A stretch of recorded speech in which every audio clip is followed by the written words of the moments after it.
You'd think the whole world was pointing at you, that every piece of evidence screamed your name. But the truth was far stranger than anyone could have imagined. Beneath the victim's fingernails, they found your DNA. Yet you were never there, never set foot in that house. Welcome to Midnight. Please don't forget to subscribe to the channel, like, share, and hit the notification bell.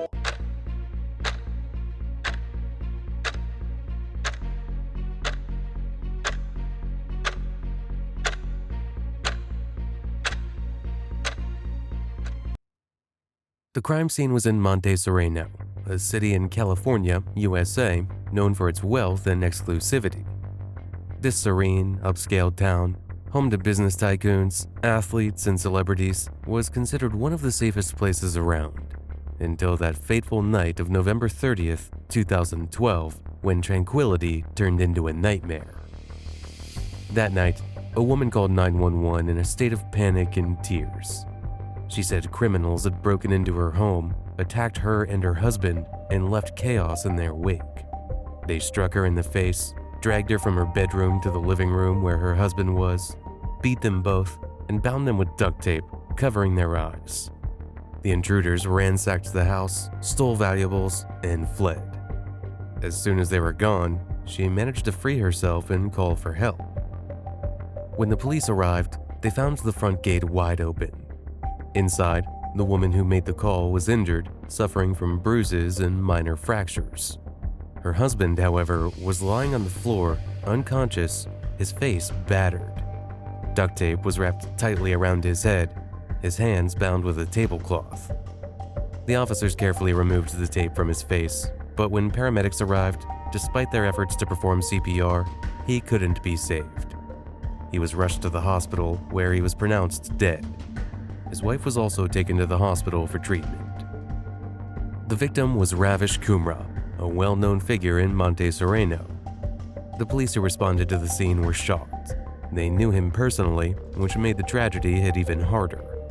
Raveesh was a successful businessman, and the news of his death sent ripples of disbelief through the community. The crime scene was surprisingly orderly. No signs of a chaotic break-in. The house was massive, which meant scouring it for evidence would take time. The woman told investigators that 2 or 3 intruders had stormed the home, suggesting they'd need to search meticulously for traces of DNA. As the investigation began, detectives felt something was off. The absence of forced entry, no broken windows, no smashed doors, hinted that criminals might have had a key or been let inside. They'd even left the TV on in the living room, as if they'd walked in on Raveesh casually watching a show. The street where Kumra lived housed about 30 homes, all without iron gates except his. The intruders had targeted his house specifically, stealing expensive jewelry and over $30,000 in cash. How had they gotten in? The police discovered an open window, suggesting it might have been their entry point. But the lack of forced entry led them to another theory. Perhaps someone had a key, or maybe Raveesh had let them in himself. The medical examiner confirmed that Raveesh, aged 66 and suffering from heart problems, had died of asphyxiation, with duct tape tightly wrapped around his nose and mouth. Bruises covered his body, evidence of a violent struggle. His wife recounted how one of the intruders called Raveesh by name during the attack, suggesting they knew him and had chosen his house deliberately. The investigation deepened. Surveillance footage from the area was reviewed, but the recordings were unclear. However, in the kitchen sink, they found a pile of gloves, cleaned thoroughly with soap, as if criminals had tried to erase their traces. They also found a roll of duct tape, but it yielded no fingerprints or DNA. The evidence was sent to the lab, but hopes of finding usable traces were slim. The detectives were convinced the perpetrators were close to the Kumra family, someone who knew the house's layout and routines. The absence of forced entry pointed to an inside job, so they began investigating Raveesh's family, friends, and acquaintances. They learned that Raveesh had immigrated from India to California in 1970, working in electronics before buying a liquor factory and a large event hall. These ventures made him a fortune, and he became a well-known figure in the area, often seen at parties and social events. After selling his businesses and retiring, He lived a lavish lifestyle, spending freely. To understand him better, the police seized his personal computer and phone to examine his contacts, frequented websites, and daily interactions. At the crime scene, they noticed something odd about the gloves. One appeared to have been turned inside out, as if worn incorrectly. The forensic expert took a DNA sample from the inner lining and sent it for analysis. Meanwhile, the detectives uncovered troubling details about Ravish's personal life. He was spending time with sex workers and had amassed significant debts. His wealth, once vast, was dwindling fast as he showered women with expensive gifts, jewelry, trips, and even financial support for their children. The breakthrough came with the DNA results. The forensic team identified 3 suspects: Lucas Anderson, 21, Javier Garcia, 22, and D'Angelo Austin, 26. DNA from Lucas was found on the duct tape and Ravish's hand, while Javier's DNA was on the gloves in the kitchen sink. D'Angelo's DNA was also present at the scene. Further investigation revealed that D'Angelo lived in Oakland, just an hour from Kumra's home, and was a key member of a dangerous Oakland gang, with Javier as an associate. Lucas, however, had no known ties to the gang, but the evidence against him was strong. The police were elated, believing the case was nearly solved. They had solid evidence, DNA at the crime scene and on the victim's body.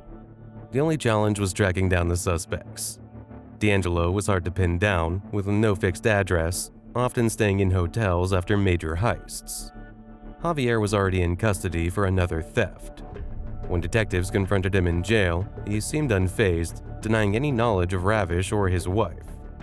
"What charges?" he asked, feigning confusion. When shown photos of the victims and told his DNA was found at the scene, he claimed ignorance.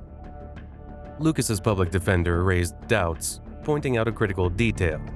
Lucas had a solid alibi. At the exact time of the crime, he was in the hospital, checked every 5 to 10 minutes by a nurse. How could his DNA have ended up at the crime scene? This revelation stunned the investigators. They began to suspect that Lucas might have met Raveesh earlier that day, perhaps leaving traces of his DNA inadvertently. But Lucas insisted he'd never met Raveesh, and further checks confirmed he had no gang ties.